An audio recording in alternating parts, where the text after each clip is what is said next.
Hello दोस्तों, आपके अपने YouTube चैनल अंधकार से प्रकाश की ओर में आपका हार्दिक स्वागत है, अभिनंदन है।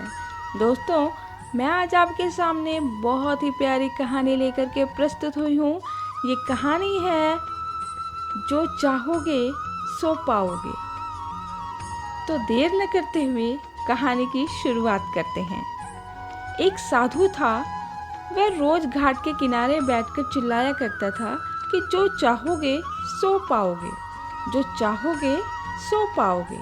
बहुत से लोग वहाँ से गुजरते थे, पर कोई भी उसकी बात पर ध्यान नहीं देता था और सब उसे एक पागल आदमी समझते थे। एक दिन एक युवक वहाँ से गुजरा और उसने उस साधु की आवाज़ सुनी, जो चाहोगे सो पाओगे, जो चाहोगे सो पाओगे। और आवाज़ सुनते ही उसके पास चला गया। उसने साधु से पूछा, महाराज, आप बोल रहे हैं थे कि जो चाहोगे सो पाओगे, तो क्या आप मुझको वो दे सकते हैं जो मैं चाहता हूँ? साधु उसकी बात को सुनकर बोला, हाँ बेटा, तुम जो कुछ भी चाहता है मैं उसे ज़रूर दूंगा, बस तुम्हें मेरी बात माननी होगी। लेकिन पहले ये तो बताओ कि तुम्हें आखिर चाहिए क्या? युवक ने कहा कि मेरी एक ही ख्वाहिश है, मैं हीरों का बहुत बड़ा व्यापारी बनना चाहता हूँ। साधु ने कहा, कोई बात नहीं, मैं तुम्हें एक हीरा और एक मोती देता हूँ। उससे तुम जितने भी हीरे मोती बनाना चाहोगे बना पाओगे। और ऐसा कहते हुए साधु ने अपना हाथ आदमी की हथेली पर रखते हुए कहा, पुत्र, मैं तुम्हें दुनिया के सबसे अनमोल हीरा दे रहा हूँ। लोग इसे समय कहते हैं। इसे तेजी से अपनी मुट्ठी में पकड़ लो और इसे कभी मत गंवाना।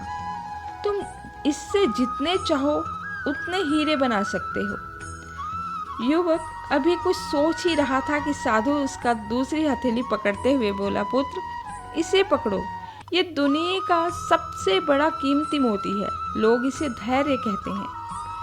जब कभी समय देने के बावजूद परिणाम न मिले तो इस कीमती मोती को धारण कर लेना।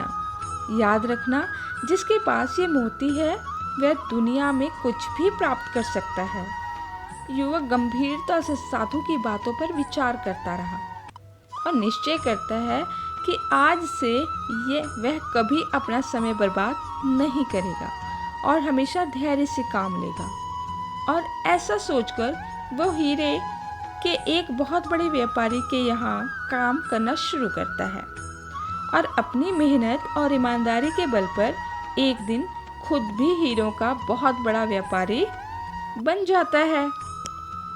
तो फ्रेंड्स, समय और धैर्य वह दो हीरे मोती हैं जिनके बल पर हम बड़े से बड़ा लक्ष्य प्राप्त कर सकते हैं। अतः जरूरी है कि हम अपने कीमती समय को बर्बाद न करें और अपनी मंजिल तक पहुंचने के लिए धैर्य से काम लें। तो दोस्तों, कैसी लगी आपको ये कहानी? ये कहानी बहुत ही कीमती है और इस कहानी को अपने दोस्तों के साथ ज़रूर शेयर करें। उन्हें भी इस ज्ञान का भागीदार बनाएं। उन्हें भी ये बताएं कि समय किस तरह से बचाया जा सकता है। और मेरी इस वीडियो को अंत तक देखने के लिए आपका बहुत बहुत धन्यवाद।